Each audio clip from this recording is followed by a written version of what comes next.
সরস্বতী পুজোর দিনে নিজের দীর্ঘ সঙ্গীত সফর নিয়ে মুখ খুললেন পদ্মবিভূষণ প্রাপ্ত আশা ভোসলে। মাত্র 10 বছর বয়সে গানের যাত্রা শুরু করেছিলেন তিনি। আশা ভোসলে বর্তমানে বয়স 91 বছর। সুরের জগতে তিনি কিংবদন্তি। 8 দশকেরও বেশি সময় ধরে সঙ্গীত জগতে তার অবাধ বিচরণ, যা খুব কম শিল্পীর জীবনেই সম্ভব হয়। সরস্বতী পুজোর দিনে নিজের দীর্ঘ সঙ্গীত সফর নিয়ে মুখ খুললেন পদ্মবিভূষণ প্রাপ্ত আশা ভোসলে। 81 বছরেরও বেশি সময় ধরে সুরের দুনিয়ায় রাজত্ব করছেন তিনি।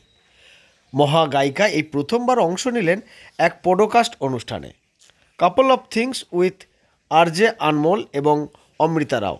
অনুষ্ঠানে প্রয়াত স্বামী এবং সঙ্গীত শিল্পী আর.ডি. বর্মনের সঙ্গে তার প্রেম, সংসার এবং সঙ্গীত জীবন নিয়ে নির্ভেজাল এক আড্ডায় মাতেন গায়িকা। আর.ডি. ছিলেন একেবারে বিনয়ী এক মানুষ, সাদামাটা, খানিক উদাসীনও।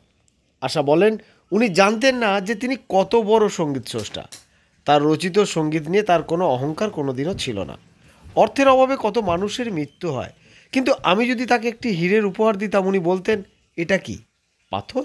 পরিবর্তে একটি ভালো গান রেকর্ড করো। ওর কাছে গানের রেকর্ডটি হীরের চেয়েও মূল্যবান। এখানেই থামেননি আশা। বলে চলেন, আমি ওকে পঞ্চম বলে ডাকতাম এবং বাবুয়া গানটি গাওয়ার পর ও আমাকে ওই নামে ডাকতে শুরু করে। পরে অবশ্য আমি ওটাকে ছোট করে বাপ বলে ফেলি, কিন্তু জনসমক্ষেও আমার নাম ধরেই ডাকত। মঞ্চে আর.ডি. বর্মনের এমন গান যা অনুভূতিকে বারবার নাড়া দেয়, তেমন গান গাইতে গিয়ে আজ গলা ধরে আসে। কিংবদন্তি গায়িকা বলেন, স্টুডিওতে সঙ্গীত পরিচালক নিজে উপস্থিত থাকতেন, সব কিছু সহজ হয়ে যায়। কিন্তু এখন তিনি যখন নেই, মঞ্চে গান গাওয়ার সময় আবেগ দখল করে, গলা বন্ধ হয়ে আসে, কণ্ঠস্বর কাঁপে, স্মৃতি ভর করে। সেই রাতগুলো, সেই চিঠিগুলো, বালিশের পাশা রাখা সেই গোলাপ, শ্রোতারাও যেন তাদের নিজস্ব অতীতটাকে ফিরিয়ে আনেন, যোগাযোগ স্থাপন করে। 91 বছর বয়সে আশা ভোসলের ঠোঁটে ফুটে ওঠে জীবনের শেষ ইচ্ছার কথাও। পডকাস্টে তিনি বলেন, একজন মায়ের অন্তিম ইচ্ছা কি হতে পারে? তার সন্তানরা ভালো থাকুক। একজন দিদার ইচ্ছে তার নাতি নাতনিরা সুখে থাকুক।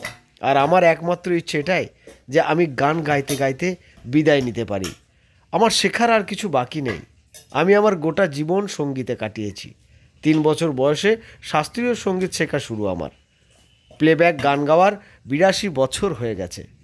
এখন একটাই ইচ্ছে, গান গাইতে গাইতে দম ফুরিয়ে আসুক, এতেই আমার সর্বসুখ। পডকাস্টে আশা ভোসলে হাসি মুখে বলেন, আমি গান গাওয়া ছাড়া বাঁচতে পারবো না।